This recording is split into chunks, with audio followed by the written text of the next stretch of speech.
नमस्कार दोस्तों, स्वागत है आप सभी राजस्थान स्टेट ओपन बोर्ड के कक्षा 12वीं के सभी साथियों का। साथियों, 2026 की परीक्षाएं अभी चल रही हैं और इसी क्रम में आप सभी विद्यार्थियों के लिए आपकी विषय चित्रकला का पेपर होने वाला है। तो आज आपको इस क्लास में विषय चित्रकला यानी पेंटिंग कक्षा 12वीं का पेपर दिखाया जाएगा और आप देख पाएंगे यहाँ पे आपके 15 सवाल आपकी परीक्षा में आएंगे, जो सभी सवाल मैं आपको अभी यहाँ पर इस क्लास में दिखाने वाला हूँ। हर एक सवाल का उत्तर सहित व्याख्या आपको बताई जाएगी। आप सभी देखने के लिए इस वीडियो के अंत तक बने रहिए। चलिए हम शुरू कर रहे हैं पहले सवाल से। तो सबसे पहले आप मोस्ट इम्पोर्टेंट जो जानकारी है, जो आपके 1.5 घंटे का पेपर का समय रहता है, जान लीजिए, और 30 नंबर का आपका एग्ज़ाम होगा। तो चलिए हम पहले सवाल से शुरू कर रहे हैं। आप सभी साथी चैनल पर पहली बार आए तो प्लीज़ चैनल को सब्सक्राइब कर लीजिए ताकि आपको राजस्थान स्टेट ओपन बोर्ड की सभी जानकारियाँ मिलती रहें। देखिए साथियों, पहला सवाल आपको स्क्रीन पर देखने को मिल रहा होगा। बैल वाली मोहर, इसका हमें वर्णन करना है। ये 2 नंबर का आपका सवाल है। हर एक सवाल आपका 2 नंबर रहेगा। और दूसरा सवाल का जवाब देना है हमें याक्षिणी यानी चवर धारणी मूर्ति के पर हमें टिप्पणी करनी है। तो चलिए हम इन दोनों सवालों का जवाब देखते हैं।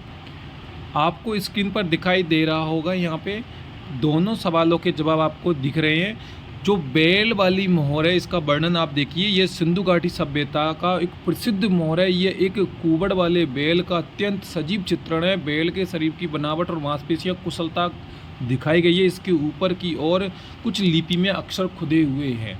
सिंपल सी बात, आप इतना ध्यान रख दीजिए, इतनी सी बातें लिख दीजिए। और हड़प्पा सिंधु घाटी सभ्यता, इसके बारे में थोड़ा सा ध्यान रखिएगा और अपने शब्दों में लिख दीजिए।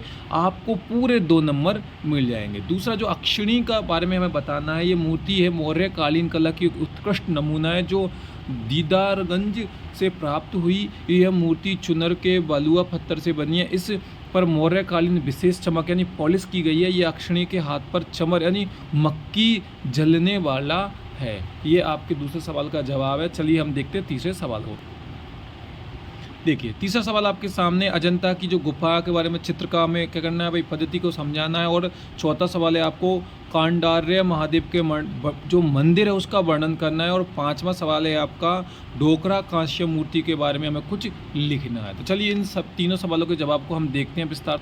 तो देखिए साथियों, तीसरे सवाल का जवाब आप देख पा रहे होंगे, चौथे का भी आ गया है। थोड़ा चलिए हम बात करते हैं। तो सबसे पहले आप ध्यान रखिएगा, मैं आपके लिए हर एक पेपर उपलब्ध करवा रहा हूं, तो आप मुझे ज़रूर बताइएगा कि आपको कितना लाभ मिल रहा है, या आपको अगला कौन सा पेपर चाहिए, या क्या जानकारी आपको राजस्थान स्टेट ओपन बोर्ड की लेनी है। तो देखिए तीसरा सवाल क्या कहता है, जो अजंता गुफा चित्रों की जो पद्धति है, ये फ्रोस्को टेम्परो पद्धति का मिश्रण है। दीवारों पर मिट्टी और गोबर के भूसे के लेप से ऊपर चूने का पतला स्तर लगाया जाता है। रंग प्राकृतिक स्रोतों से प्राप्त किए जाते थे और गीले सूखे प्लास्टर पर चित्रकारी की जाती थी। ये तीसरा आपका सवाल था।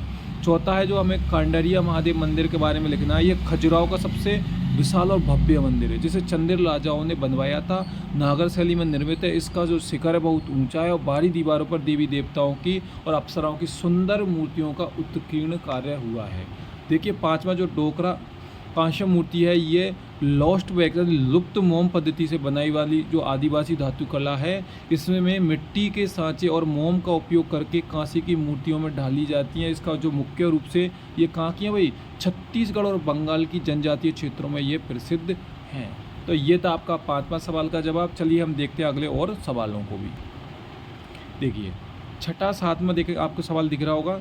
छठा सवाल भाई गोल गुंबद का हमें वर्णन करना है। और 7वां सवाल है दारा शिकोह की बारात का जो चित्र की कलात्मक विशेषता का वर्णन करना है। और 8वां क्या कहता है, राजस्थानी लघु चित्र शैली के में चित्रित विषयों का हमें उल्लेख करना है। चलिए हम चर्चा करते हैं उत्तरों पर भी। देखिए 7वां सवाल आपको दिख रहा होगा यहाँ पे। 7वां सवाल है दारा शिकोह की जो बारात है, ये मुगल शैली में प्रसिद्ध चित्र है जिसे हाजी मदनी ने बनाया है। इसमें दारा शिकोह की बारात का भव्य दृश्य है। चित्रों में घोड़े, हाथियों, आतिशबाजी, सजे धजे लोगों का बारीकी से अंकन किया गया है। ये आपका 7वां सवाल का जवाब था। और 8वां सवाल जो राजस्थानी लघु चित्र शैली के बारे में, मुख्य रूप से धार्मिक विषय में जैसे कृष्ण लीला, रामायण, महाभारत के साथ साथ रंगमाला, 12 मासा, दरबारी दृश्य और शिकार के दृश्यों का चित्र किया गया है भी इसमें। चलिए जो हमारा ये भी हो गया। और जो सॉरी मैंने थोड़ा यहाँ पे छठा सवाल का मैं छोड़ दिया था मैंने, तो देखिए छठा सवाल का आपको उत्तर यहाँ दिख रहा होगा। जो गोल गुम्बद है उसका वर्णन है यहाँ पे। ये बीजकपुर कर्नाटक में स्थित मोहम्मद आदिल शाह का मकबरा है। ये भारत में सबसे बड़ा और विश्व के विशालतम गुम्बदों में से एक है। इसकी जो विशेषता है वो फुसफुसाने वाली गैलरी, जहाँ धीमी आवाज़ भी क्या होती है भाई, गूंजती है।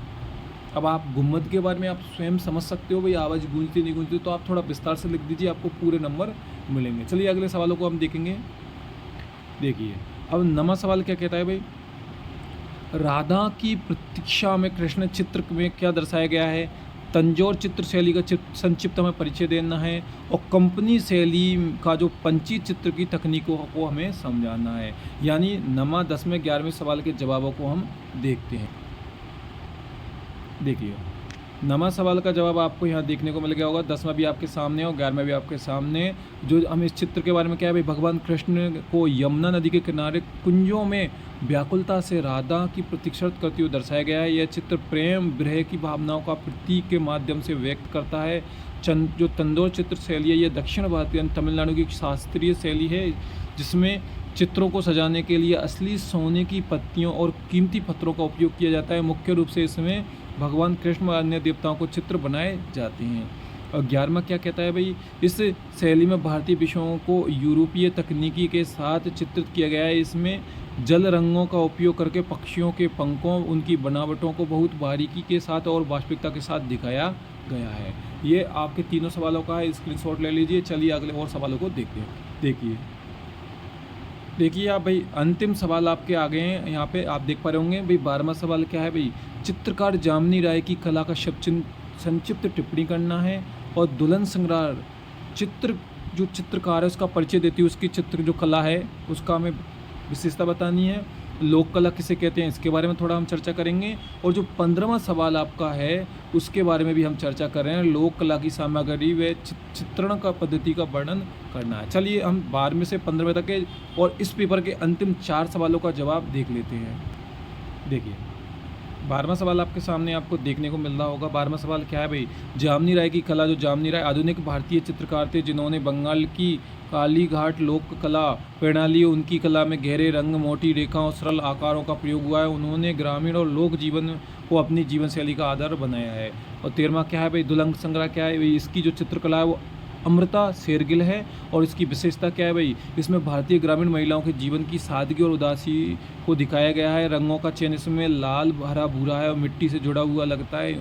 उन्होंने यूरोपीय तकनीकी और भारतीय संवेदनाओं का मेल किया है। और 14वां क्या है भाई, लोक कला के बारे में यहाँ पे देखिए, ये लोक कला है, इसमें आम जनता ग्रामीण समुदाय द्वारा पीढ़ी दर पीढ़ी सजोई जाती हैं। ये किसी औपचारिक प्रशिक्षण के बिना परंपराओं, त्योहारों और दैनिक जीवनों और अनुभवों पर आधारित होती हैं, जैसे मधुबली, बारली आदि।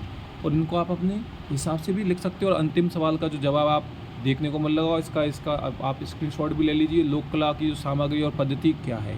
तो ये था आपका चित्रकला का कक्षा 12वीं का संपूर्ण पेपर और उसके उत्तर सहित व्याख्या।